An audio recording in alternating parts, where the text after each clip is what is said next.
ভালো মন্দ খাবে, পাতলা পাতলা পায়খানা করে সেটা আমাদেরকে ফেলতে হবে। ভুলভাল বকনি, আমি তোমাদের ভিডিও করছি। এরা কিন্তু গু পরিষ্কার করছে, এই যে ছি, এরা গু পরিষ্কার করছে গাইস, দেখো। আমি মাথায় বইনি। কে মাথায় বইছে?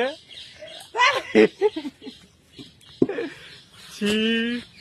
যাই হোক, কাজ তো ছোট বড় সব সমান, বলো? কোনো কাজই ছোট না, সব কাজই করতে হয়। তো এই যে ঠাকুমারা কত রেট দিচ্ছে আপনাদেরকে? 250। 250 টাকা? এ বাবা, আমাকে যদি দিত আমিও করতাম। 250 টাকা দিচ্ছি। আর যে মাথায় লিচ্ছে ওকে মনে একটু বেশি দিবে। 300। 300?